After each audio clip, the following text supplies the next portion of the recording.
I can swap and I'll wear earbuds. You sure? Okay. I mean, I'm not going to complain. That's not true. I complain all the time. That's the whole conceit of this podcast.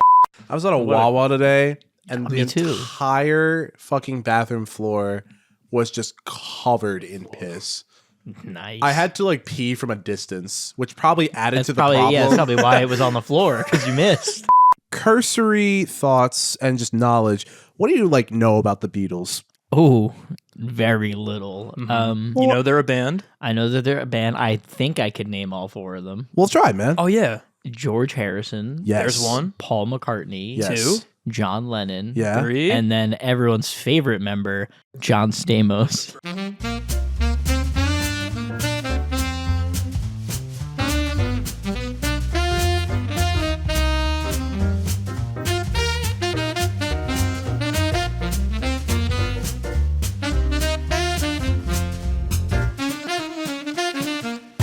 Welcome back to another episode of Tom Hates Albums. I'm your host, Eddie Tenari. I'm Matt Glass. And I'm Tom Murphy. Last month, we reviewed Loveless by My Bloody Valentine, taking a little trip down memory lane from season 2, and Tom was not in love with that album. Who would have guessed? Both of you, I'm pretty sure. Yes, that's correct. There have been some small updates. Since that episode. It must just be the whole like working a job pipeline when listening to these albums. Because let me tell you, I was at my work and like 4 out of those tracks from that album I might be starting to like.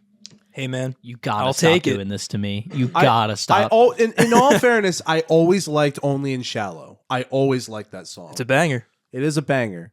But there are some that I am definitely becoming warmer to. That makes me happy, Matt. I'm glad you're coming back over to my side. This keeps happening. I don't see myself like the whole album, like listening to it all the time, but there Yeah. are definitely like 4 or 5 that I will like. American Football, I could listen to the whole thing like anytime, any day.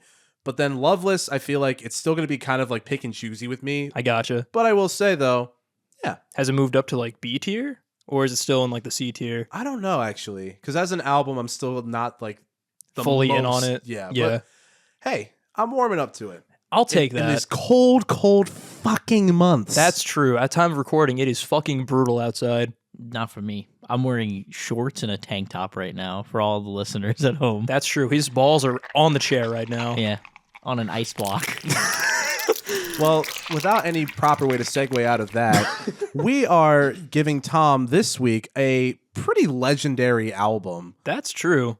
One of the most famous, iconic, influential of all time. And that is Sgt. Pepper's Lonely Hearts Club Band by the Beatles. Yes. Our first time covering it on this show specifically. Yes, and our second Beatles album that we've ever brought on to this podcast as a whole. That's true. Back in season 1, we did the White Album, so check that out if you want some more Beatles fix. And if you like us talking about fire alarms. True, and The Residents. And The Residents. Yeah, but this is our second Beatles album that we brought on at Family Album Podcast, TM. And yeah, Tom is going to give his thoughts about it. But yeah, Matt, take it away with a little bit of history. So Sgt. Pepper's Lonely Hearts Club Band was released on May 26 of 1967 through Parlophone and Capitol Records and is the 8th studio album under the name The Beatles. It was produced by George Martin, and members of the band at this time, and the whole time really, included Paul McCartney, John Lennon, Ringo Starr, and George Harrison. As the band grew weary of touring for their previous album Revolver, they decided to go on hiatus so that each member could pursue some personal interests for around 3 months. Upon his return home from London from Kenya, Paul took great notice of everyone's fatigue and had already begun writing songs with vastly different lyrical themes from their usual material as a form of escapism. The story behind the name and the title track came to fruition while on the plane ride home. Their friend and roadie Mal Evans had asked Paul if he could pass the salt and pepper, to which Paul misheard his request for something completely different. This led Paul to begin conceptualizing music for an album based around the idea of what if we were no longer the Beatles. And so, Sgt. Pepper's Lonely Hearts Club Band, colloquially known as Sgt. Pepper's, was born. That's an insane reason to come up with the name Sgt. Pepper. Is that He real? misheard That it. is a... Yeah. Before it was disputed that Mal Evans, their roadie, was asking about like what the S and P on this thing on this plane meant.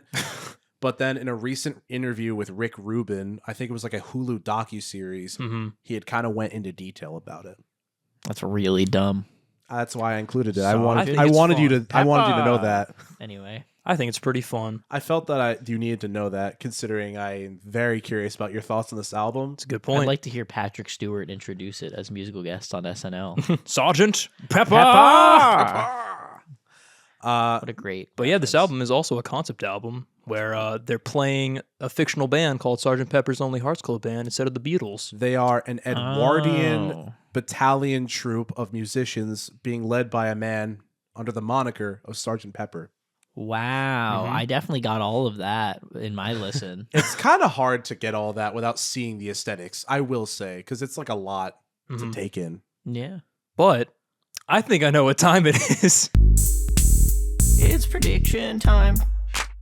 Who wants to go first? Me. I predict. Let's see. I guess me, because I always go first. Tom, I don't really know what you think of this album. I know you kind of mentioned before that you don't like the Beatles very much. So I have a feeling that there will be some greater parts of this album that maybe weren't as warm to you. But I also think this might be the most different thing we've ever brought you on this podcast. And most of it, if not all of it, is pretty positive, except maybe 2 or 3 songs. And a verse. We'll get to that. This is tough. I feel like I say 5 or then I go either like too low every single time. You definitely didn't love it, but I don't think that you hated it per se. I always say 4, but for some reason I always fucking... Oh God! Can I just save my predictions for when Tom actually says his answer, or Just like with the towards moment, end? like right after yeah, I say it. yeah, 3, yeah. We said it at the same time because I totally knew it. You know what I mean? That works. yeah, I see no issue with No, that. I'm kidding. I'm kidding. Okay, let's say it at the same time. Ready? 1, 2, 3. Bleeps Sergeant it out. Pepper. Sergeant Pepper. All right, let me think. God, what a good Patrick Stewart moment. That was good I saw the real clip, and honestly, it was disappointing. because you just had that idea. I had in your the John head. Mulaney bit in my head, and I was Uh-huh. like, hilarious. And then I watched Patrick Stewart actually do it, and it was fine. It was underwhelming. Yeah. It was a little underwhelming. I see. I think it would have been exciting had I not had all the buildup. It's That's no valid. Foo Fighters. You can't Now beat that that- one. That's a classic. That one is is a iconic. classic. Crap! It's gonna bite me in the ass. I know I'm gonna be wrong. I gotta go with like a 4 again. Like I can't see you liking it, but I also don't think you hated it. But I also think it's less than the middle. Hmm. Like the sitcom about the family. Yeah, Or the song by Jimmy Eat World. which I think was in the show. I don't know. I think.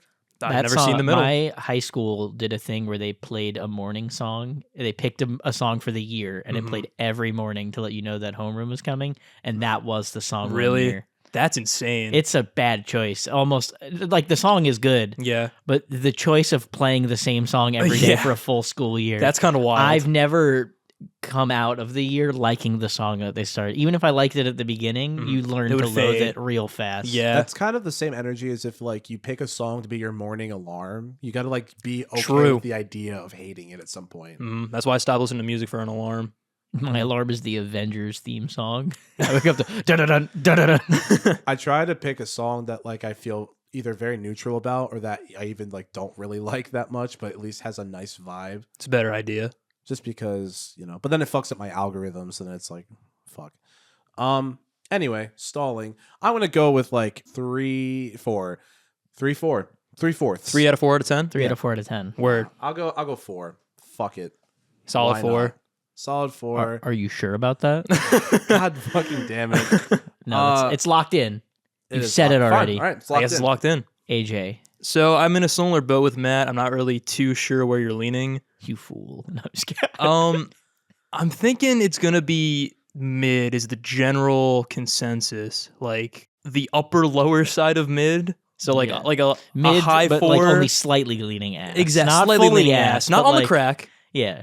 But But like a leaning there. centimeter off mid. Is Like that what lower you're saying? back. Like lower back. Lower back. Yeah, open back even. Mid leaning back. Mid leaning back, yes.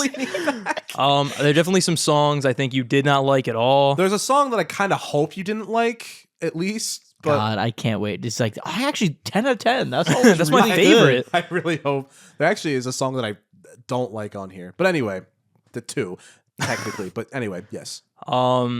Yeah, there's definitely some I think you just did not care for whatsoever. The stuff, I feel like there's some things on here that you would genuinely like though, just based off how they sound and like maybe because of popularity. So I think I'm gonna go with like a 4.8, maybe a 5. I'm gonna go with a That was my 5. stomach. That was crazy. I hope the microphones picked that up. I heard it in mine, so Incredible. We have another sound effect moment. That needs to stay in too. I'll figure out how to amplify it, I guess, for everybody's sake. Oh, For the God. listeners at home, It's gonna happen again. I hope you know that. I look. It's forward inevitable. To it. But I think tonight is the night my streak ends of predictions. So I think I'll lock in with a 5, and we'll see where we go from there. Honestly, AJ, maybe this is just me losing like 6 times in a row. I have better faith in your prediction than mine. Really? I'm gonna stick to mine. Okay. But I very much think that like I genuinely have no idea. Yeah. So, Well, I guess let's find out what Tom actually thought with some broad thoughts. broad thoughts, Tom. Give me some give me like 3 words. In general, not about the album. Porcelain, periwinkle, petunias. Today's a pea kind of day. That'll Fuck, do it. he liked it. No, I'm kidding. I could have said pepper. That would have been good. But that was Keeper. a choice to leave it out. It was. Yes, because he didn't like the album. I want to leave the audience guessing. Yeah. There are a lot of songs that had really long titles, and I did shorten them to like a few words. Okay. So I'm not going to know the full titles of some of these. That's fine. perfectly okay. For the listeners at home, I feel like it's important to set the basis that I was not taught, like I knew that it was a thing, but like the double channel listening experience is like Stereo. Yes. Is that what it's called? Stereo? Yes. Yes. Okay. Stereo mixing.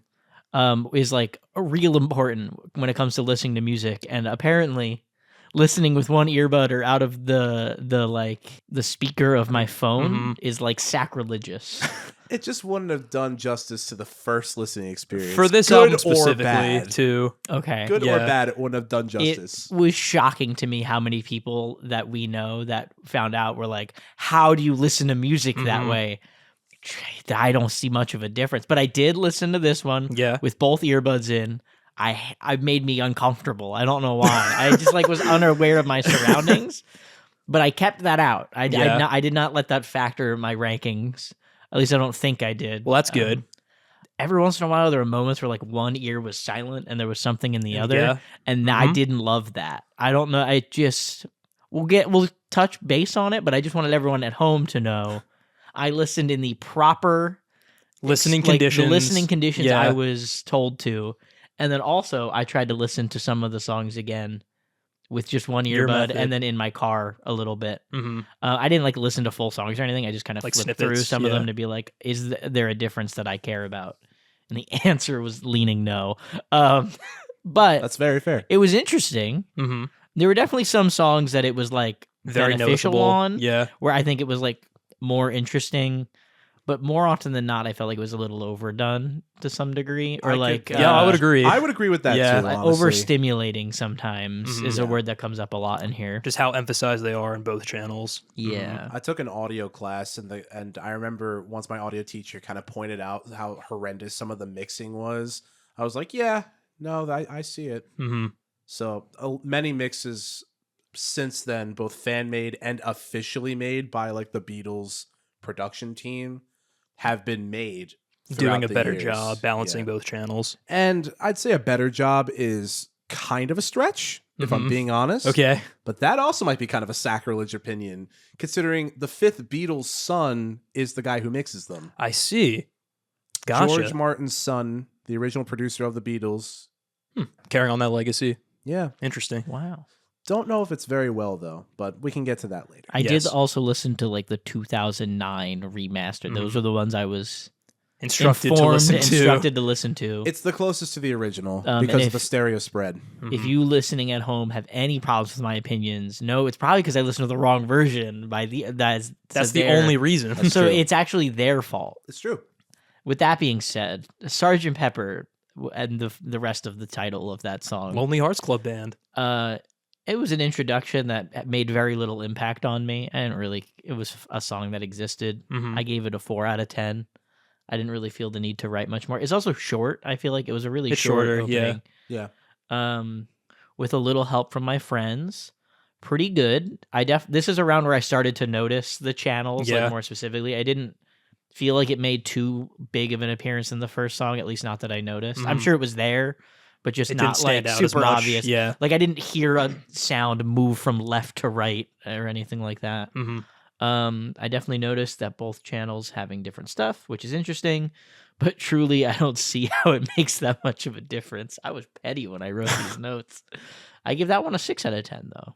I liked it, was fine. That is one of the better ones. Lucy is the only song on this album that I knew prior to listening to this. That makes sense. And it was good. The double channel thing was kind of starting to annoy me at this point. Yeah. Yeah. It was very overwhelming, like a sensory overload kind of thing going on. I get it. But this song is one that I knew. I'll be honest, it's worse now that I've heard the whole thing. I feel like I only knew like the chorus. The chorus, yeah. Like I don't think I'd ever sat down and listened to The verses. the full verse. Yeah. But it's still pretty good. Like I gave it a 5 out of 10. It's a song that I definitely like. Its high points are high for me, but when I'm listening to the whole thing, it's just not a song that I have any interest in going back to. I gotcha. Which is a theme that you're gonna find throughout most of this album. Look at that. Getting Better. It sounded very familiar, but as I listened to it, I don't think I actually knew it. Maybe it was like in a movie or something. I didn't get the time to Google it. I don't know if it's in a movie. I wouldn't be surprised. Mhm. I mean, this album, everybody, yeah. Mhm. That's all I have to say. I would assume it probably wasn't a single either. That doesn't really scream single to me. I hope it wasn't a single. Yeah, If he's willing to just be, I mean, he was willing to write a song about it and put it on the album. that's a good point. We'll get to that in a sec, but continue. Just to finish off my thoughts about Getting Better, I admit this album ain't getting better. Look at that. I give it a 4.5. A lot of mid on this album, in my opinion, as far as like my opinions like of the actual songs go. I don't see myself going out of my way to listen to any of these songs again. There were a couple that were fun. Well, I'll get to them when I get to them. Fixing a Hole. I just made no impression. Like I truly, while listening to it, I was like, nothing to write about on this one. She's Leaving Home. It's fine. I didn't notice the channels much in this one, which was nice. It felt like a break on my pretty sensory tame. overload. Yeah, It's pretty because toned. there's no drums. It's true. That helps out a lot. Mr. Kite. I wrote, what the fuck are Beatles songs about? I I'll kind get of. to That that. being said, I did kind of fuck with the carnival music. True. Honestly, Good shit. first use of the surround sound channels that I actually like kind of enjoyed. Mm-hmm. Is that the one that had the animal sounds at the end, or is that a later song? That's a later song. Okay, I did make a note about it. That's, I think, I was different pretty from the sure I last. did, Yeah. but I didn't see it there. I kind of fucked with the carnival music. I don't know why. It's a good break. It's very I creative. have like a weird for some reason I love like the idea of like spooky carnival music. That song wasn't really very spooky, but it was carnival music. so we and- get like half points. Yeah.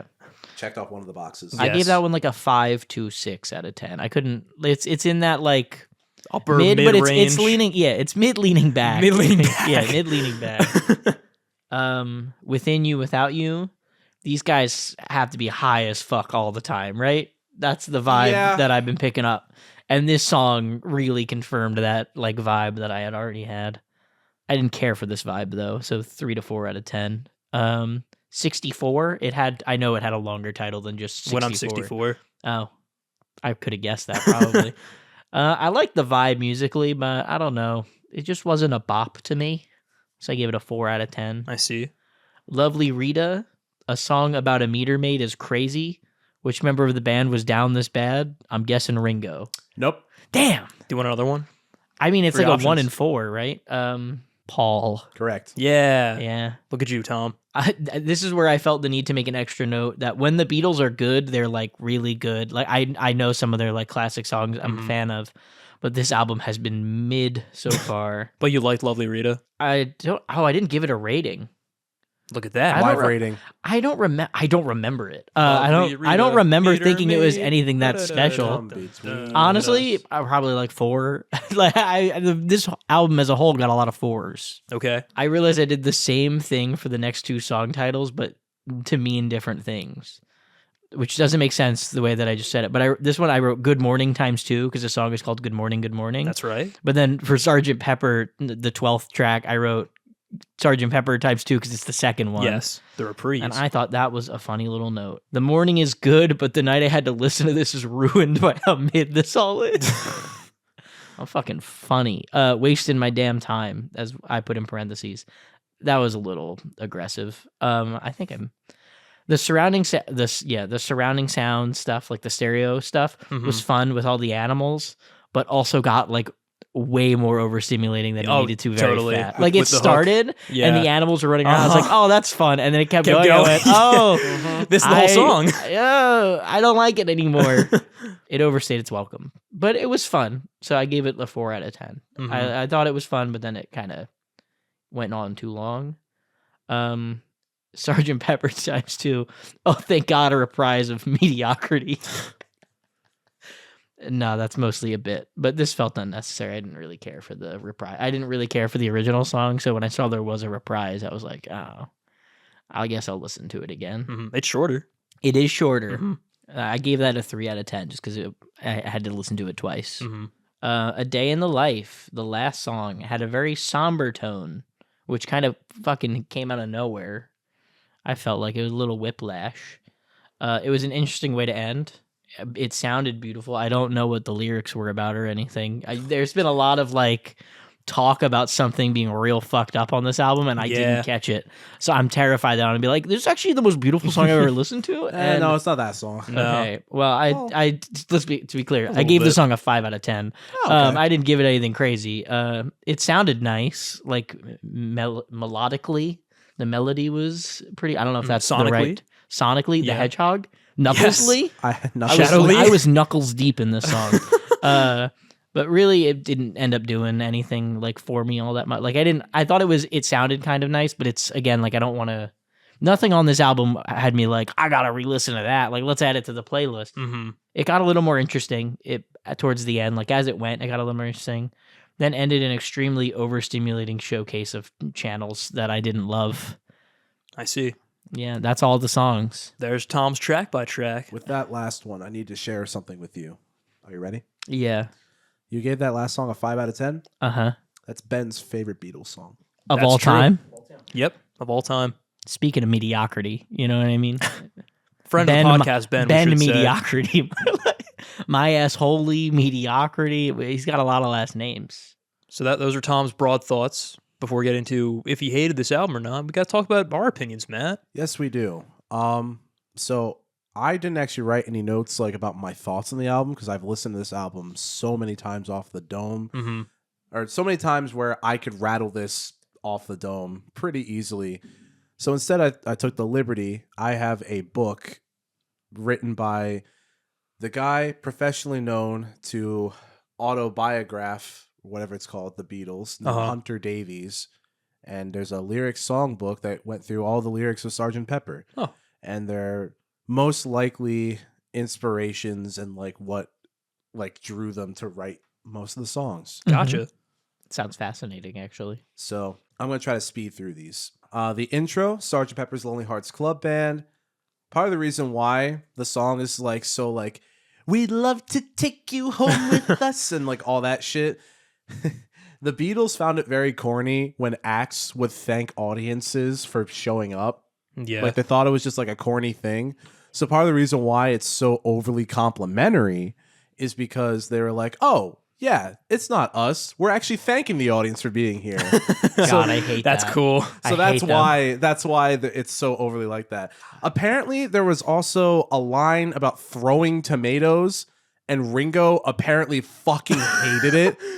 He was so against tomatoes. Like I don't know what. Apparently, he was just worried because I think in the early days there might have been an incident where when the switchover from him. Like to him from Pete Best happened, the original drummer of the Beatles. Yeah. I think there might have been an incident of people Throwing tomatoes? potentially. That was a thing in like the 60s? I don't Damn. fucking know. That's crazy. I would do it now if I heard this album.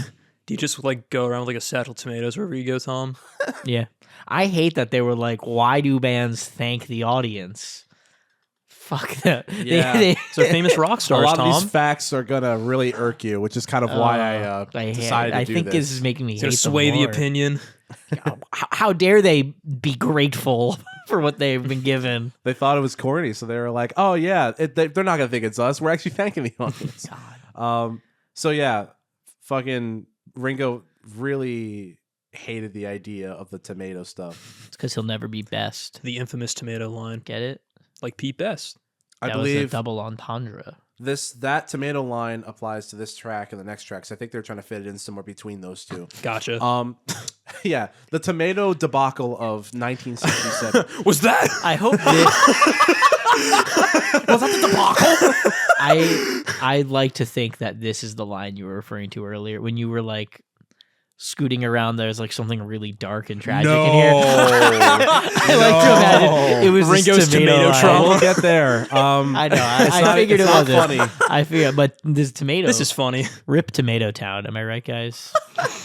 Was it worth the #1 victory royale? Yeah, Fortnite. It's time to get down. This is gonna age so well. It's already out of date. So the next song. Oh yeah, actually, let me get my thoughts on it. Intro. It's pretty fun. I like all the instruments and the usage of the horns that they use. It's really cool. It was I a also horny song. I also think that their harmonies are really, really fun. I love how Paul just fucking screams on this track because he's just so excited. I know, yeah. It's like, it's not us. We're actually, thank you for being here. We're happy. We're happy. Yeah, exactly. It's cool, though. I also think it's just, like, really fun that they're introducing themselves as an act that they've known for all these years, even though they just made it up. Yeah, that's just funny. They took the inspiration, like Sgt. Pepper was like the beginning of it all, like that misconstrued thing that the roadie said, but they based it off of like The Roadie starring Travis Meatloaf? starring Redfish. Meatloaf, Travis Redfish. Yeah. That even though that came years after they They knew. conceived it. They Yeah. knew. Ringo can tell the future, which is a Family Guy bit. That is real. There's a Family Guy bit where Ringo can apparently tell the future, but that's besides the Ringo point. Starr, more like Ringo Farr Seer. The reason why it's like such a long like album title and band name is because they based it off of a lot of like huge company bands that were around at the time that were just like almost orchestras, but not really, but like had a huge piece band. They always had long ass names like that. And Sgt. Pepper was based off a real sergeant. I don't fucking remember what his name is though, and I didn't write it down. Probably Sergeant Pepper. Sergeant Salt. Sergeant Salt, yeah. With a Little Help from My Friends used to be constantly a song that I would play all the time, like in my headphones, not like me playing the song. It is fun. At one point, it was called the Badfinger Boogie. That's Oh. crazy. Interesting. Which I don't think you can do anymore. Now that I think about It's it, outlawed. you can't do that. Maybe for you. I do the bag finger boogie every night. A lot of this song's lyrics were formed conversationally every night. Hey, You're just a doctor, man. every night. That's one bad finger. Oh my god. Sometimes I do it twice. So this song's lyrics were basically formed conversationally where, you know, the whole thing of what would you think if I sang out of tune? And they would kind of just start like making weird bullshit answers. Yeah. Like it's like call and response kind of thing. Yeah. It went through a lot of different like phases and changes and stuff. So it was like all improv kind of. Sort of, kind of, yeah. This was set out to be like, oh yeah, Ringo's gonna sing this. Yeah, one. this is Ringo's This song. is Ringo's song, and I think this is the only song. Well, actually, no. I liked all of Ringo's songs with the Beatles. I actually only like Ringo's songs with the Beatles because everything after that, yikes. There's a great Todd in the Shadows video if any of you guys are interested. Ringo the Fourth. Ringo the Fourth. Let's go. It's notoriously pretty bad. At one point, oh, actually, this was the one that they really thought the tomato line was going to make it on, and They're really pushing for that tomato line. they really wanted it on there. I can't believe, despite it being improv, Ringo had a hard no but rule on tomatoes. That was his safe word. Tomato. That's what he sounds like. Yeah, He that can't. was They off can't use it limits. because if they say tomato, he has to stop whatever he's doing. It's like the fucking Winter Soldier when Oh my god, the activation phrase. Except it's just one word and it's tomato. Tomato. That's tomato. incredibly dangerous. like 6 times. He can't go grocery shopping. Just I don't know. Tomato. risk. Tomato. Can't order a pizza. You can't go grocery shopping. Damn. Yeah, but this song is just kind of like was made for the Ringo like feature. Yeah. That explains The why it's iconic dog Ringo shit. feature. I'm just kidding. Ringo does not sing on Beatles records Thank very often. God. He's not the strongest singer, but we love him. Ringo There's a is charm to it. the Beatles what John Stamos is to the Beach Boys. You know what I mean? They The best member. Anyway, both drummers. That's true. both stars. They had apparently like started smoking like Mhm. while they were making the song, which is why they're like getting high with a little Help help from my friends. Pretty much just whatever they were doing in that moment. That's pretty much what it went in the song. Yeah, That they is were what I'm trying to singing. construe. They were smoking. Yes, And then he turned into a lizard voiced by Johnny Depp. they have the No, Tom, that's Rango. Oh, Rango Stir. You know what I mean? that's a good movie. That is a great movie. right? I've heard a lot of good things, but never seen it. It's Rattlesnake fucking Jake. fun. I really enjoyed that movie when I watched Yeah. it. Yeah. So the line where it's like, "Do you believe in love at first sight?" Yes, I'm sure it happens all the time. What do you see when you turn out the light? I'm not sure, but I know it's mine. I still don't really know what that means. I could take a guess that it's his penis. The but, bad like, finger boogie, dude. Hey, There's a line in there. Yeah, tomatoes, get the fuck They're out out. of here. the bad fingers. Okay. They be boogieing. Oh yeah. The third track, "Lucy in the Sky with Diamonds," I'm very iffy about it.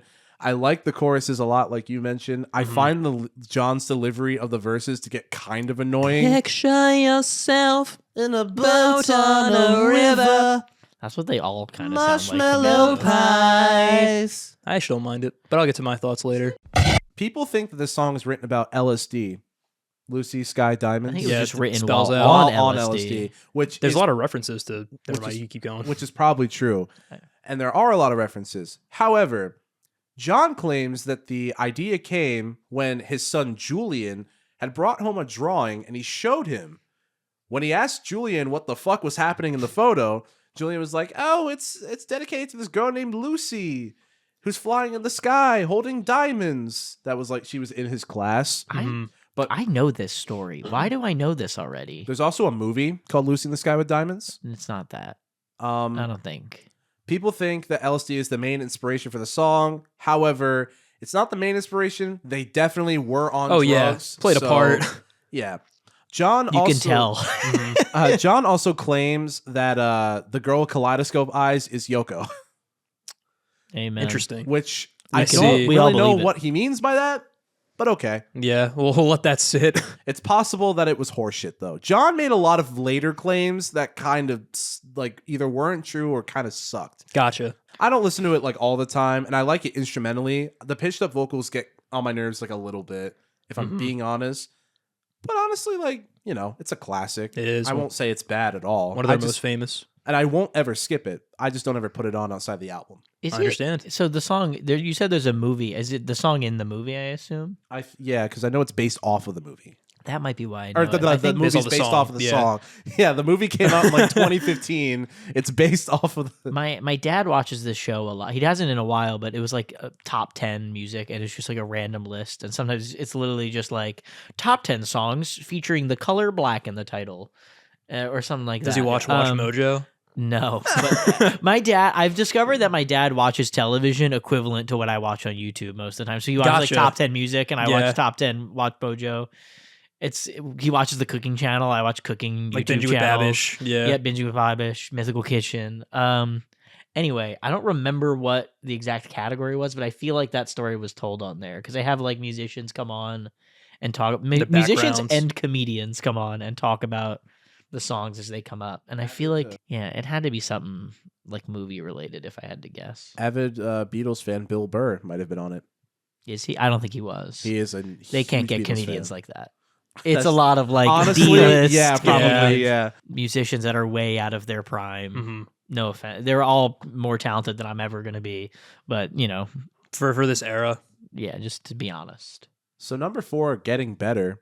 I used to really like this song. Then verse 3 comes around. And then verse 3 comes around. So the origin of the song's hook is said to have been from John and Paul talking about the weather as it was transitioning from winter to spring.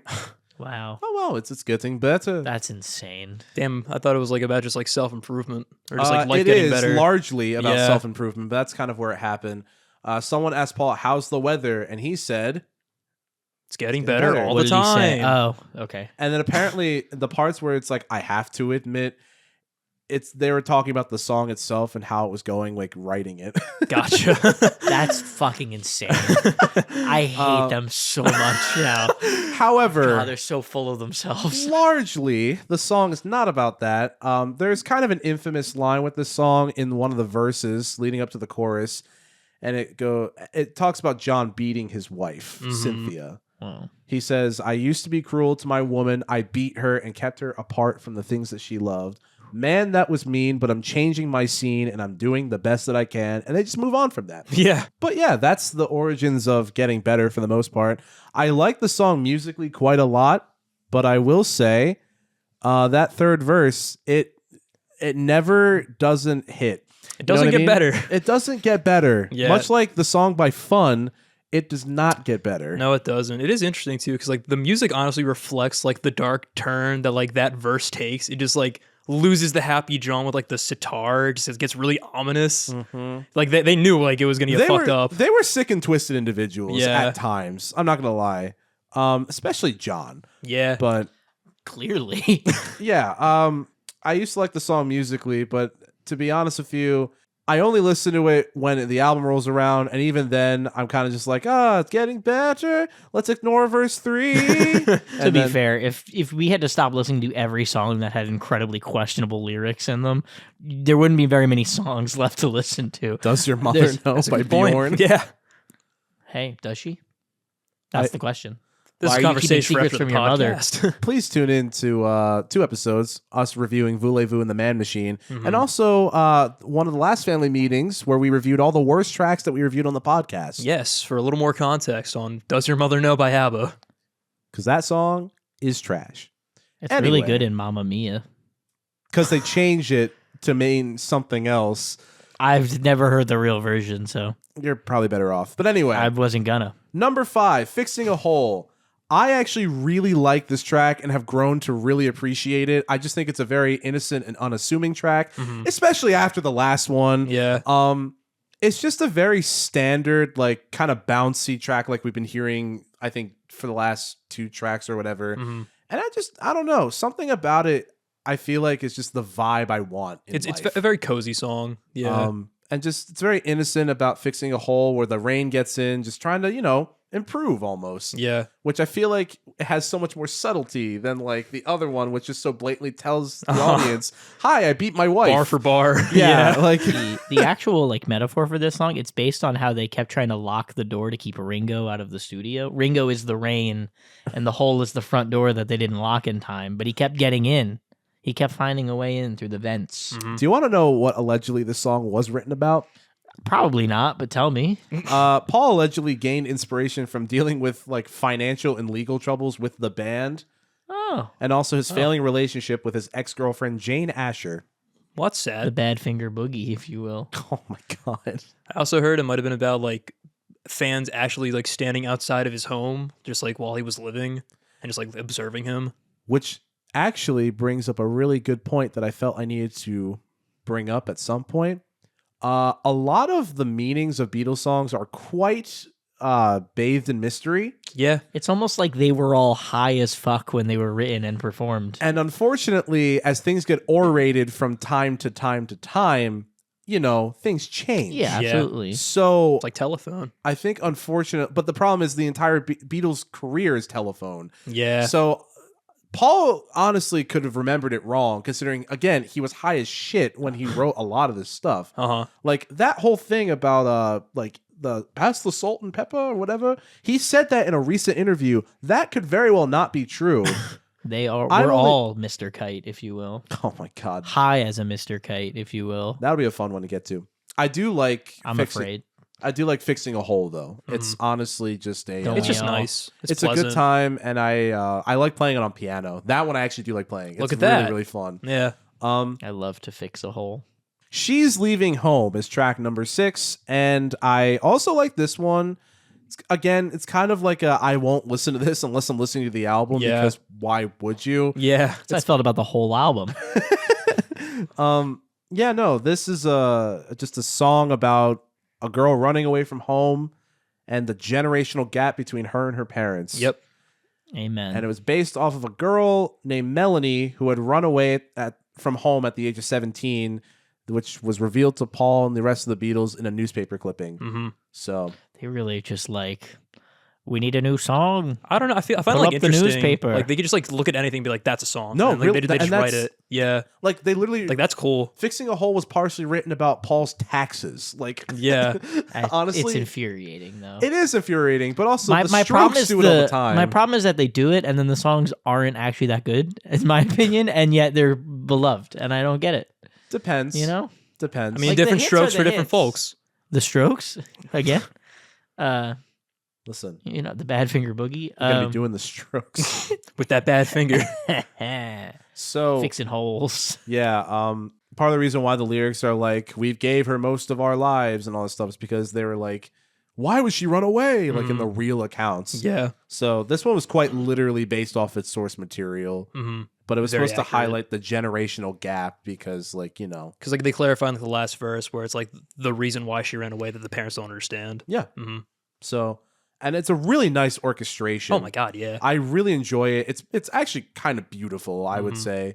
It's very and theatric. It's very theatric, and I think that's what makes the album feel like a show. Yeah. And vividly like picturing all this in your mind, trying to make Yeah. any kind of visualization is, I think, the fun of listening to this album that freshman year of college Matt would definitely argue. Yeah. There's a lot of good storytelling. There is. Even if the stories aren't exactly joined together, there's a lot of great storytelling. Including the next track, which I really like. It's a banger. It's fucking awesome. It's a banger. Yeah. It's so weird, and I hate John Lennon, but god damn it, this song is It's so fun. It's so creepy. It's carnival-esque. George Martin actually did the organs for this himself, Oh. which is fucking insane. George Martin was like kind of a beast at music. I don't know who he is. The producer Outside and of the what fifth you've said. Beatle. Yeah. Beatle 5.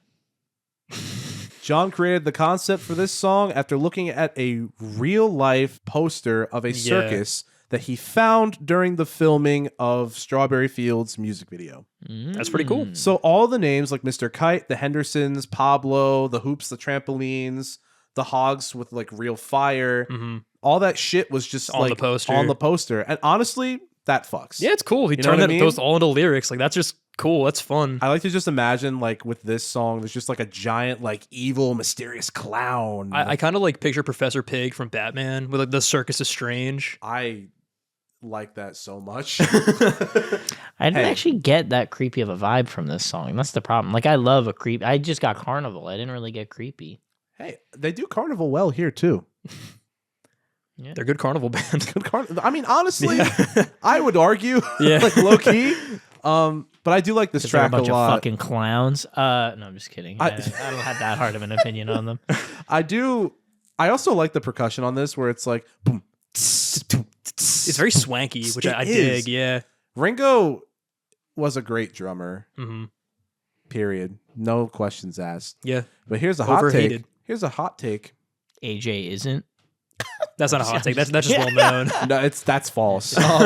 Dude, this dude sucks. Unbiased. That's completely false. Hey, thanks, man. I appreciate hate that. albums, but I think we can all agree. We hate AJ's drumming. Mr. Kite, John at one point was like, "Oh, it's kind of a bullshit song." Like in 1967 when he just made it. Uh-huh. You're But telling then- me. But then in 1980 he was like, "The song is pure like a painting, pure watercolor." It's just like Matt with every album that he hasn't liked on this podcast so far. Holy shit, John Lennon invented the American football situation. No way. That was pretty good. I'm not gonna lie. That was a good bit. I was gonna give it 20 years and then I'm gonna really like it. Dude, Loveless, I'm rooting for you. He's already come around on Loveless, though. Like been the a scene, month. But completely. the scene in Always Sunny when Frank watches Mac like dance on stage. I get it. Like that's literally what it's gonna be. But yeah, I like this track. It's probably one of the best made on here. It's very creative. I love it. It is. Within You, Without You. I think it's objectively a good song. I love the sentiments. For some reason, when I listen to it, it makes my stomach hurt. I don't know why. It is also, I will say this song specifically is kind of too long. There's definitely, doesn't need to be like almost 5 minutes, I think. Yeah. I like the sentiments though. Just Agreed. How he's saying like the Indian philosophy of like life will be going on within you and without you. Yeah. And that's like just true. Like, no, like you are small in the universe. Yeah. This was apparently based off of a book that was given to him by somebody. And George that book- Harrison. That book was the Bible. That's unfortunately factually incorrect because John at one point said on a live broadcast that the Beatles were bigger than Jesus. So for like did say that. It's because they took the Bible and made it good. You know what I mean? Yeah, it's called the White Album. I do not want to. Well, no, actually, I no. don't. Definitely I haven't. not. I haven't listened to the White Album, nor have I read the Bible. You So I would- can't I don't really think you would make- like If it. you did not like this, you would fucking hate that. Yeah. The production Any on that of the is hits- wild. The problem, I feel like they have songs that I think of are hits, and they are not on this album. I don't know if they're on the White Album Back either. in the USSR. I'm gonna look. I've never heard of Obladi that. Oblada. I don't know any of the things you're Blackbird's saying. on that one. I like Blackbird. Why don't Yeah. we do it in the road? Blackbird singing in the dead of night. Revolution 1, Ever think of that? possibly. One, You yeah. consider that one. I'm gonna look up the album. Back in the USSR and Helter Skelter. Those two. Helter Skelter is popular. Oh, Yeah. that sounds familiar. Mhm. I think I only know it because they say Helter Skelter in American Pie. That seems very on brand for you, Tom. That's a good song. When I'm 64, or as I typed it, when 64, Mm-hmm. Fuck, this is long. Holy shit. It's an hour and a half. it's very long. Yeah. Cry Baby Cry. Did they predict Melanie Martinez? God, I hope not. Ringo was the soothsayer. Oh, man. When I'm 64, I actually really like this track a lot. Yeah. John notoriously hated when Paul would write songs that sounded like old jazz tunes. Mhm. He called it granny shit. What an asshole. Why are they all so... Who would expect the man who beat women wouldn't be a cool dude? Yeah, I guess that's fair. I just feel like the more I learn about all of them, like they're all just kind of pricks. Like they're all just full of themselves. I like this track though. It's just a very nice sentiment. Fun fact I learned, according to Hunter Davies, though, that's the name of the biographer. Paul allegedly made the bulk of the song when he was 16. And then just brought it back for this album because he was like, why not? That's cute. You can tell. He apparently used to play it on guitar when the amps failed back then, back when the Beatles were the Quarrymen. Gotcha. The Beatles used to be called the Quarrymen. They had to upgrade to Beatles because they certainly aren't the A-tools, am I right? Fucking B tier ass. Look at that, dude. The Beatles. Got him. Yeah, I like When I'm 64. I think the orchestration's very nice. Yeah, I don't really have a lot else to say about it. It's fantastic in my Solid. opinion. Yeah. Get 64 big booms. I proceed to do 64, uncut completely. Jesus fuck. But what's the next song, Matt? Next song is Lovely Rita, which might be my favorite song on here. I concur. I love this song.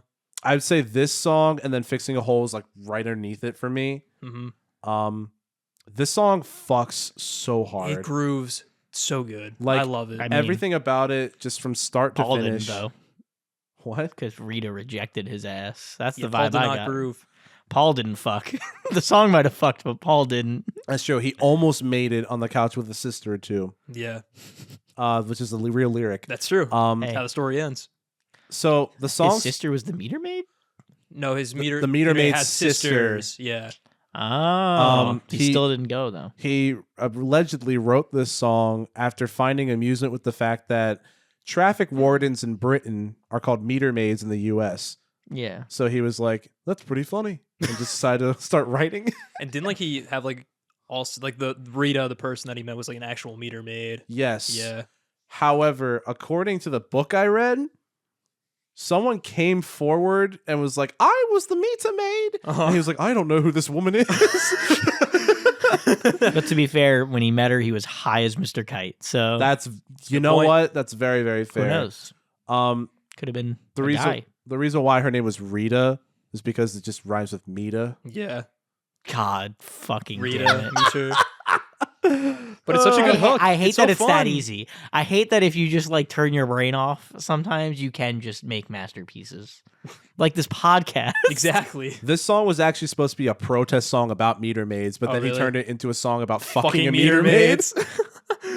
I mean, that can't was blame kind of them. when they started, sort of, kinda, yeah. and people hated them because they actually do kind of suck sometimes. Yeah, it's fair. It's annoying. But yeah, he also just decided to write a song about how he was gonna go on a date with her. She So was gonna funny. pay for the whole meal, Yeah. and then he was gonna nearly make it. Get it? He's not paying On the her. couch. She's paying for him. What a legend. Well, she makes all that all you the know, money, that extra all that Exactly. meter money. Yeah. Yeah, she pulls the quarters out of the meters, Mhm. and she can spend those at the arcade. Yeah, when they ride the And like, that's- little animatronic Yeah, horse together. Paul McCartney loves the arcade. Notorious arcade That's lover true. Paul McCartney. Yeah. It's true. I love Lovely Rita. Probably my favorite song. Probably one of my favorite Beatles songs ever. It's just such a good time. I love how just upbeat it is. Mhm. I even love the ending where they're just, Yeah, it's like a groovy funk break where like it sounds like they're having sex. and that piano is just they incredible. But We they know they weren't. weren't. He No, nearly, canonically, they guys, did not. he nearly Nearly. made it on the couch with her sister or two. Or two, actually. Wait, that's crazy. Mhm. He almost made it with Wow, he three had people. two and he fumbled He blew it. all of them? He potentially had three. And he fumbled them all. That he did. Yeah. What is he? The fucking Kansas City Chiefs in the Super Bowl? Oh, Wow, Tom, that was, topical that was reference. so topical. Wow. Thank you. It'll be so topical when this comes out In March. in March. Tomorrow. In Yes, March. 'cause we Tomorrow, are yeah, editing this canonically. before- yeah. Yeah. Happy 1 hour. birthday, March. Edward March. Edward March, founder of the marching battalion known as the Sergeant Pepper's Lonely Hearts Club Band. And speaking of that, what's next, Matt? Good morning, good morning. I fucking hate this song. It's not that good. It's- Good morning times two. It's so overstimulating, Mhm. and the reason of why it was made me even angrier. Why is This is that? how I felt about the whole album so So far. the idea for the title apparently came to John from a Cornflakes Kellogg's That's right, commercial that began with "Good morning, good morning." I thought you were gonna be like he was walking down the street and two Someone different said people good- said good morning. That's a song. Wow, that's really good. Let me write that one down. Well, Pim, you know what? Good morning, good morning. Yeah, he did go on to say that he hates the song as well Good. in That's the why- 80s. I feel like half of the song is decent. Like whenever the hook isn't there, it's not bad. Like the verses, I think, are fine. Nothing to do. It's up to you. Yeah, it's He's like actually- Savoy Truffle esque in terms of like Yeah. sound. He is gonna love this song in 10 years though. I just hate the weird There you go. I just really hate the weird 6/8 breaks. Yeah, Yeah. the triplets. I like those. I think those are fun. I just think it's so I'd rank him a lot lower than 6 or 8. I think that this track is just genuinely so cobbled together, and you Yeah. can just really see that, and that's kind of what pisses me off about it. Also, it's just overstimulating. I Mhm. don't really love the animal break.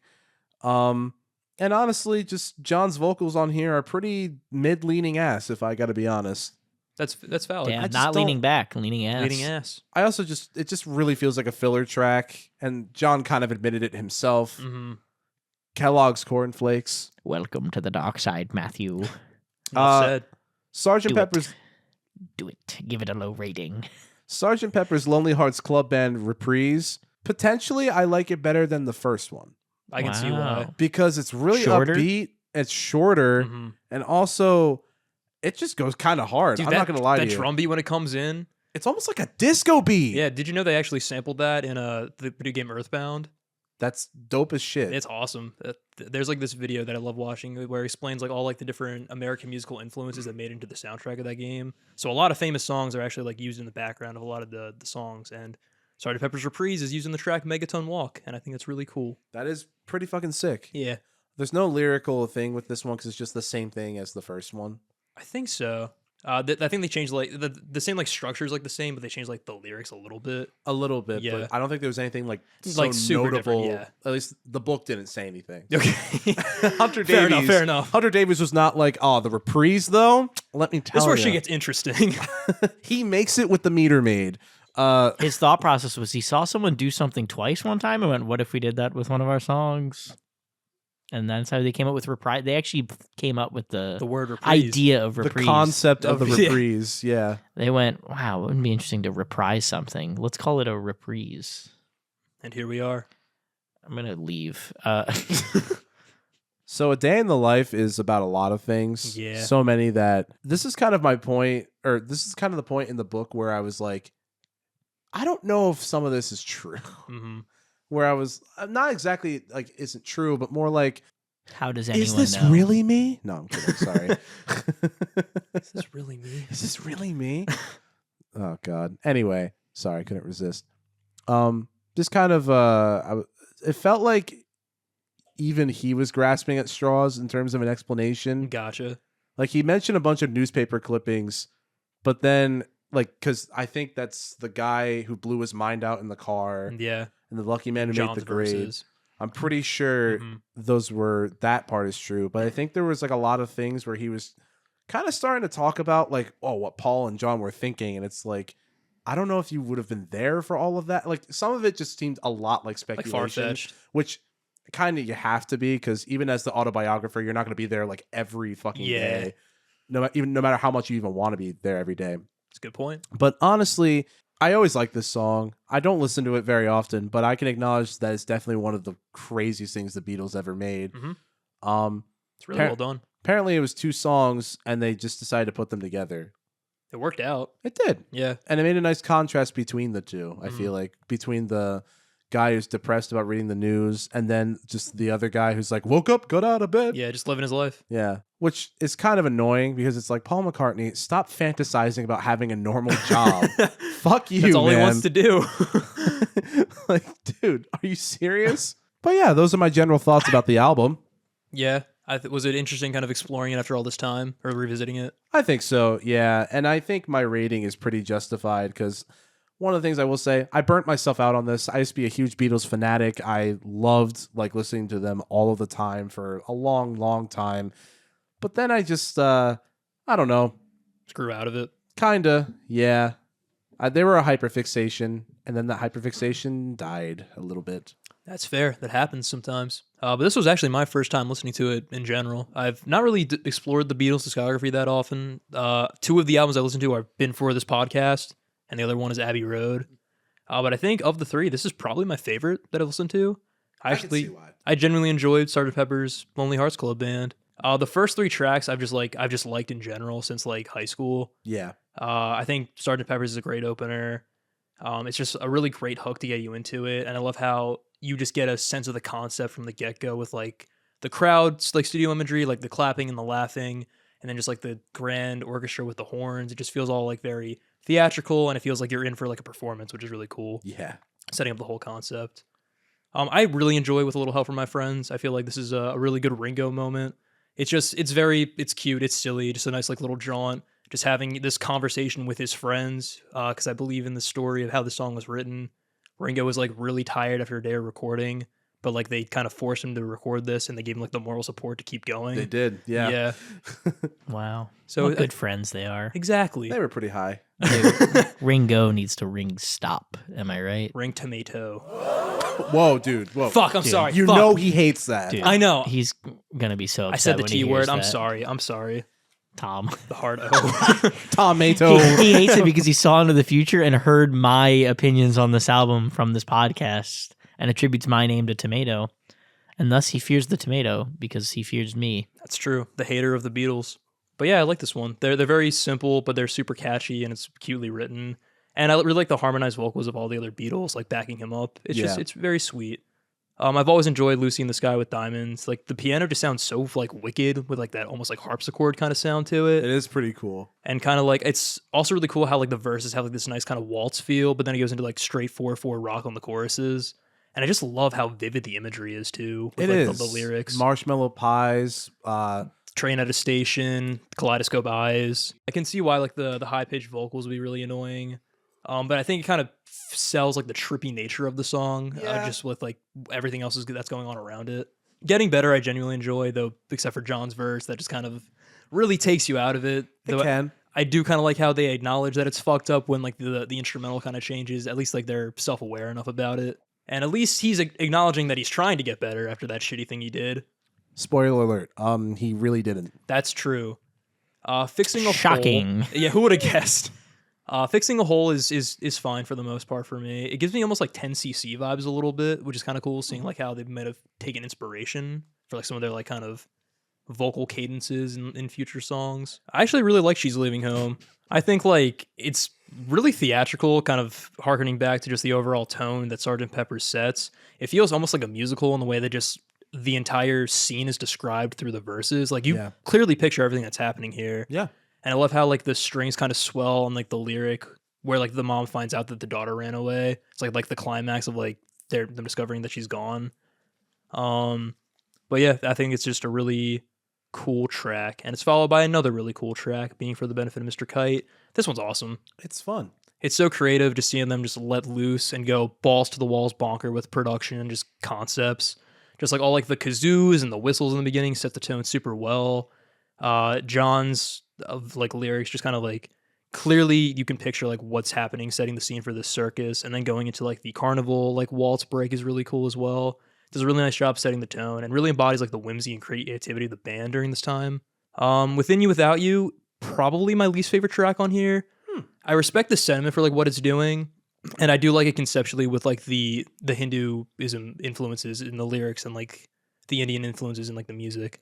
I think it's a little too long. I do like the lyrics a lot, and like it kind of grows on me like when I listen to it, but it's just not really something I seek out. And just knowing what comes later, I want to hear that more. So it's kind of like a pain to get through. Yeah, no, I get that completely. Actually, it's even more frustrating when you're listening to it on vinyl because it's like, fuck, I can't. Exactly. When M64 is cute, it reminded me of a Honey Pie from the White Album. Are you sure you're not talking about Wild Honey Pie? No, because that's a masterpiece, man. That's true. That's true. But it's just another like Paul Granny shit song, but I like it a lot. It's very cute. I do like it. Lovely Read is my favorite track on the album too. So good. It's so fucking good, man. I think this is my first time hearing it. Like I've heard the name before, but I never heard the full song, at least like not actively. Yeah. But this shit goes so hard. I love it. It does. This is one of the tracks on Sgt. Pepper that I will play outside of the album like all of the time. And I can see why. It just grooves so fucking hard. It's such a good like driving to work in the morning track for me. Just bounce along to it. And that's right before Good Morning, Good Morning. Exactly. Which sucks in my opinion, but anyway. Funny how that works out. I love like the groovy bass line that's on here. And the outro just goes so hard as fuck with those funky keys in the solo. Yeah. Almost like kind of like proto funk, which like they were kind of like getting into at the time. And I do like the overall concept, how it's, you know, very cute. They play with like the idea of meter maids a lot and kind of like put that on, spin that on its head. Yeah, they do play with meter maids a lot, don't he they? tries to. To be fair, he only ever plays with the ideas of meter maids. He doesn't fully commit. That's true. That's true. Good Morning, Good Morning is probably the worst song on the album. I would wholeheartedly agree with that. Yeah. Bad Morning, Bad Morning. Am I right, guys? I think you're right on this one, brother. And morning spelled with a U. Because yeah. That's pretty good. The hook just ruins the song for me, man. Like, it's just so obnoxious. And like, the first time I was like, oh, I get, haha, good morning, I get it. But then it just keeps going, like you said, and it's very overwhelming. Even with like that horn, it's just so burn, and it's like, leave me alone. Like seriously. I think like I like I said when you were talking about your thoughts, I think the verses are fine, and I do like the but just everybody walks, everybody runs. And it's like shut the fuck up. Like, but just seriously. Not everybody runs. That's a good point. Thank you, Tom. Thank you, Tom. I'm just saying. Some people get the runs, but not everybody runs. That's a little too close to home for me. Gotta be honest. I'm sorry. We can talk about it after the show. But yeah, it's very loud, which makes sense for the concept, but I don't really Matt's like runs. it. Or Yeah. Sgt. Pepper's Reprise is another favorite of mine. That's from learning that it was an Earthbound, and then like kind of that grew like even more of an attachment to it. But like you said, I think I do prefer it more than the opener, just because like it just drives ahead really nicely with like the just super rockin' guitar, the just really hard crunchy drum beat that brings you in. It's also just a really nice like precursor before the real closer. Yeah, which I think is really cool because like a penultimate track that kind of like hooks you in still. Yeah, it's kind of rare, and it's cool to like end the concept too kind of full circle before getting to like the last thing you remember from the album as well. Yeah, it's nice. It is. And then A Day in the Life, like we mentioned, friend of the podcast, Ben, it's his favorite Beatles song. I can see why. He's a friend of you two on the podcast. He's no friend of Tom Hates Albums. Friend of the podcast umbrella, general umbrella. No friend of Tom Hates Albums. He can be a friend of every other show. But he's not a friend of But Tom. if I'm there, he's not a friend of that episode. Friend of Matt and AJ of the Family album. Yeah. But I can see why. I think it's very just beautifully arranged, just like going through almost like compositional sections, which feels almost like proto-prog rock in a way. I can like see that. How they like split that up, going from like John's very gloomy, melancholic vocals about like the horrors of life before that awesome orchestra swell where they count every bar. Do you know at the very end how they achieved that? How do they do that? So they had the full piece orchestra to record like the part where they're all going up, up, up, up, up. Mm-hmm. They were trying to go through many, many, many different takes, and they're like, I don't know how the fuck we're gonna do this. It just sounds too like neat for it to have that huge effect that we're looking for. Because I think they're all going up, up, up, up, up at the same time, same speeds, same notes, same intervals, all that jazz. So at some point, I forget if it was Paul or George Martin or both, someone instructed the orchestra to start at one note and then at whatever speeds or intervals of notes end at another note. I see. So then it all just is going into like this crazy Chaos, shit and chaos, but it ends on At that the same- high oh note. shit, that's cool. Like just whenever the orchestra conductor is just like signaling them to get up there. Mhm. So that's just a really, really cool thing that they all just kind of like went for it, and that It just worked became the out. fucking like the The ending transition. to one of the biggest like Beatles songs of all time. That's really cool. Yeah, Honestly, props to them for coming up with that. it's a really good song. I think honestly, just sometimes I get a little depressed when I listen to it. So that's like the one part. It's fair. It just kind of shows like the duality of life, like the good and the bad that comes with it. It's very good though. Like Yeah. it is a beautifully crafted song. Mm-hmm. Sorry to cut you off. That's okay. I'm glad you contributed to that because I didn't know that. But something I learned from Ben is that at the very end of the track, before it goes into like the secret like loop, if you turn the volume all the way up during the minute of silence, you can hear like a chair move, and then like someone shushes them because it's like the orchestra waiting for that moment of silence to end. So listen to that next time you listen to the song. I never knew that. That's Yeah. fucking cool. I hated the silence. It made me so uncomfortable at the end. I don't know why. You get jump scared by like the secret track at the end. I think that's the point. Yeah, I didn't enjoy it. I can see why. But that'll bring us to our final thoughts. So Tom, did you hate this album? Nah. That feels like the appropriate response. Is just kind of a meh. Didn't like it? Let me read my little paragraph I wrote about my final thoughts. This album was consistently very middle of the road to me. None of their big hits, in my opinion, featured on this album. Like none of the like most. Like if you go to their like, what are the most streamed songs? Like Here Comes Come the Together. Sun, Come Together. Hey Jude's up there. The like mainstream iconic yeah. ones. Lucy in the Sky is probably the closest to that on this album. It's the only one I knew. And I think the album as a whole kind of suffered because of it, just because none of the songs that I know and or liked already were on here. I get that the Beatles are a legendary band and all, but this was just kind of a waste of my time. Not a single song on this album, in my opinion, warrants a second listen to me. I just have no interest in going back to any of them. Maybe the Carnival one, but like, I don't know. I don't think I want to listen to it again. I feel like that might be, and like honestly, all power to you because it's a cool song. I think it's so funny. Like you might be the first person to be like, yeah, I just like Carnival sounds. I'd listen to Sgt. Pepper for Mr. Kite. For Mr. Kite. I don't even think it's Yeah. that good of a track. Like I still gave it like a 4 or a 5 out of 10. But of all the ones. But I don't know. I think it could be good like ambiance, but I think I'd rather just listen, like use it as like I don't know. Does that make sense? Use it as something else besides just listening to it. Yeah. My final rating. Get ready, Matt. The exact thing that I wrote down on here.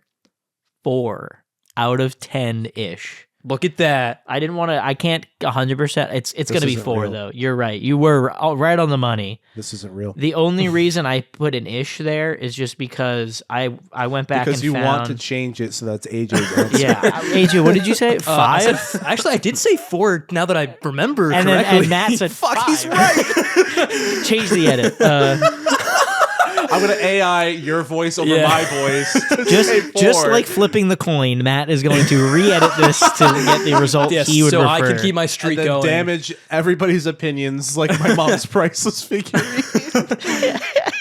The only reason I wrote 4-ish is because I went and found my ranking list, the top 16 from the 16 albums we had done. Yeah. I don't know why I moved so far away from the mic to say that. I don't know how well that audio is picked up. I I'll figure it out. apologize. Don't worry. I'll just start over. That's actually That works also too. pretty cool. Yeah. So I went back and found my the 16 albums on my list. I haven't updated it with anything from this newest season, but I know that I would want this album, based on what's there, to land I'm thinking below Beach Boys, above Talking Heads, but I have Talking Heads as 4.75, and I don't think I want to put this album that high. So part of me feels like I need to adjust The scores. some of the I think a lot of the scores on that list are very reactionary Yeah. to the other albums that are being added, because I'm kind of learning the scale as I'm adding new albums to it. It's becoming more clear what the scale represents. So that's why it's 4-ish, because it's probably going to end up with a decimal point. It'll be a 4 point, just to kind of keep it in line with everything else. Makes sense. Unless I think it truly ties with one of the albums that are on there, which at the moment I don't have that vibe with anything. Mhm. I'll have to see when I compile the list officially. So yeah, you did it. Look at that, Matt. But Matt, what'd you think of Sgt. Pepper's Lonely Hearts Club Band? I kind of burnt myself out on this album when I was the ripe age of 18. Good enough for Tally Hall. Good enough for Tally Hall. Oh, God. Oh, God. Moving right past that. I don't know if I can. Jesus fucking Christ. Anyway, when Matt was the ripe age of 18, 19, he really liked this album. He would have for sure have said this was 9.5 out of 10.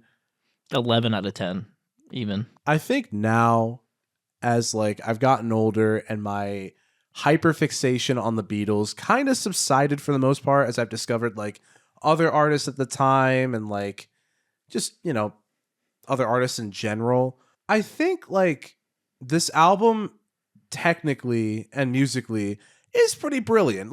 There's no denying that. Mm-hmm. There are aspects of this album musically, thematically, and just flow wise, because all the tracks flow into one another. The first 5 tracks are just back to back to back to back, and it's really cool how they achieve this sound. You know what I mean?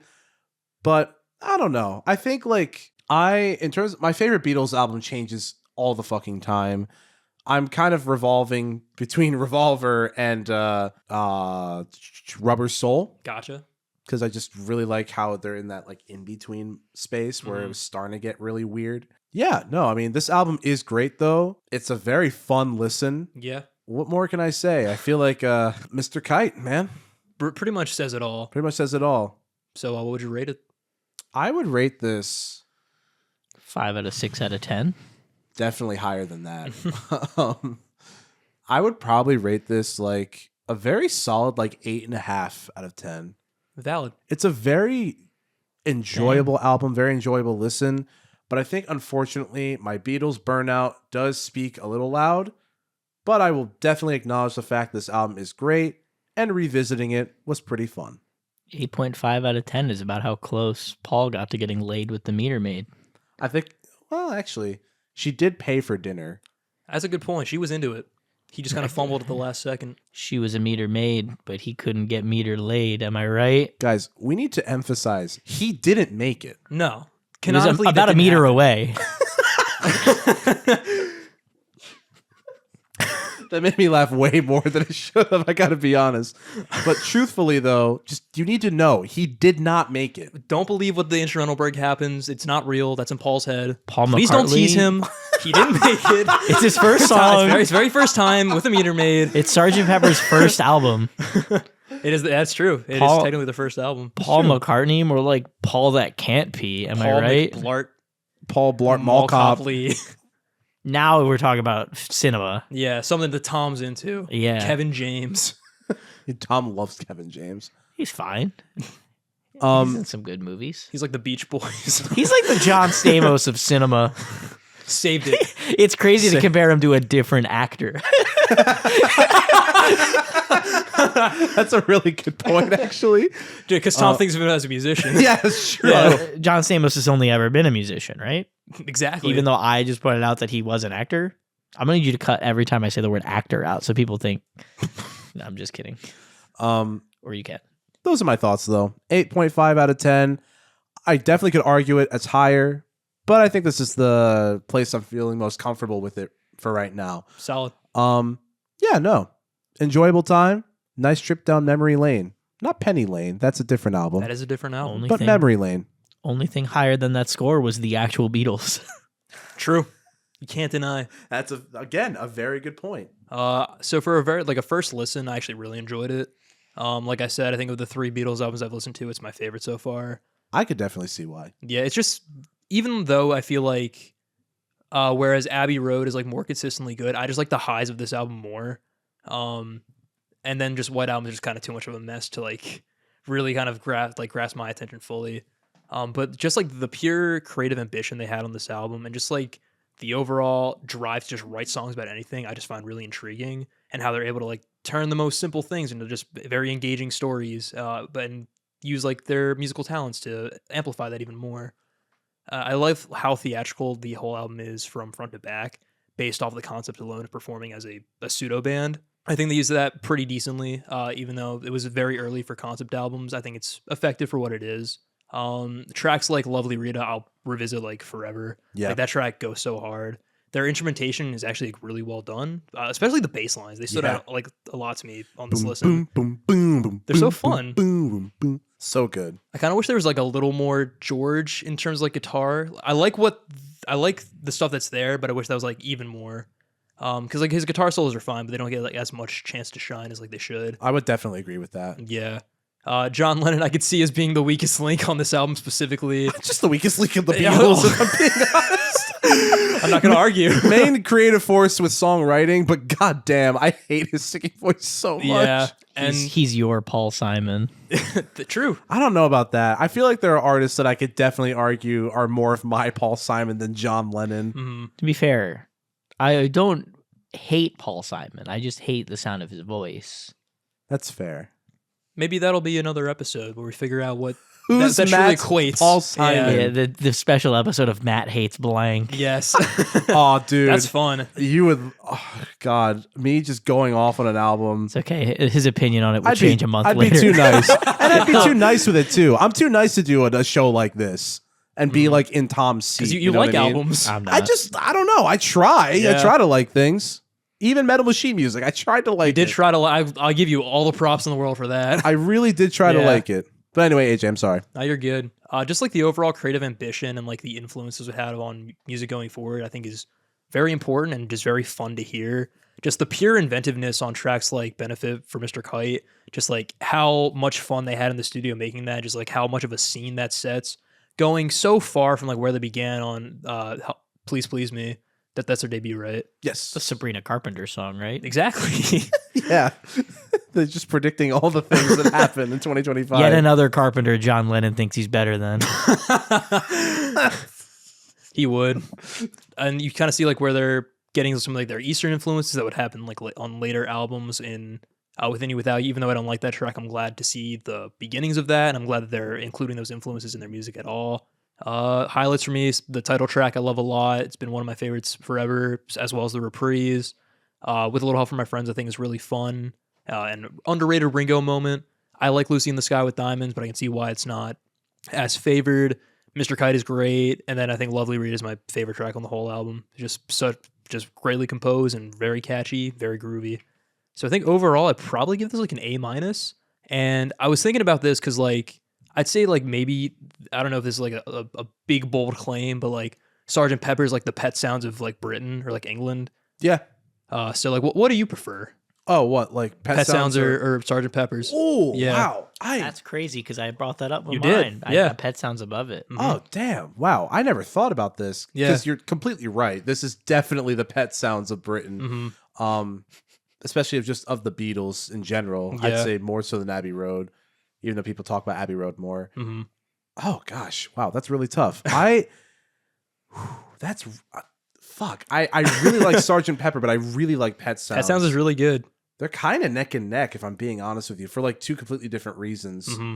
I like Pet Sounds because despite a lot of their orchestral sound, there's a lot more of a melancholic vibe that I think is really enjoyable. But I love the showmanship of Sergeant Pepper so fucking much. And just that concept is great. I think right now I'd probably lean more towards Pet Sounds, but I could very much see that changing later on. Sergeant Pet Flipping back and Sounds. forth. I can see why. Sergeant Pet Sounds? Yeah, That's when they fuse. it's true. That'd be The cool. ultimate That'd be a really album. cool like remix album. God. I disagree. Someone make that. Someone who kind of Doesn't like middle either. of the road on Yeah. both of them. You got to get really high on drugs. to Make just- them for us Yeah. then, me and Matt, because we'll listen to There's it. nothing I'll like more than having to double the listen time by having to listen to both combined. But yeah, I thought that was just kind of an interesting observation for like influential albums. I feel like those two are like very similar. Which one came out first? I think Pet Sounds was 66, right? And Yeah, then Pepper was 7. I think that's what makes Good Morning more annoying to me because they have a song on Pet Sounds with animals, right? Yeah. And it's And- very subtle. And it's very subtle. Yeah. Where this one, it just fucking throws it at you. Mm-hmm. So I think that's also kind of why I don't like Good Morning. Yeah. So yeah, I think I would probably say Pet Sounds for now, Mhm. mostly because I'm kind of addicted to the song Sloop John B. Yeah, that one's really good. It's so It's fun. stupid, but I love it so much. I think I'd also agree with you. I think I do prefer Pet Sounds, which is interesting because I said, like, for the reasons I said I prefer Sgt. Pepper over Abbey Road, I prefer Pet Sounds over Sgt. Pepper. I prefer the album consistency of Pet Sounds as opposed to the highs of Sgt. Pepper. But I feel like just from like a thematic standpoint, I like Pet Sounds more Makes sense. because there's a lot more like relatability and like kind of like down to earthness about it. Because they're still the Beach Boys, you know what I mean? Like they're not trying to be a band Yeah. that isn't the Beach Boys. Exactly, it's a lot more personable. Yeah. Tom, why do you think this album's so popular? Because people just fucking suck the dick. No, I'm just kidding. I not don't know. wrong. I mean, the Beatles they were influential. They're clearly one of the most famous bands of all time. They Mhm. touched a lot of people. That bad finger, God places, man. Hey. I'm such a child for laughing at that. I'm so sorry. because They touched a lot of people. To be fair, I said it, paused, and then kind of smiled to myself. So, I knew what I was doing.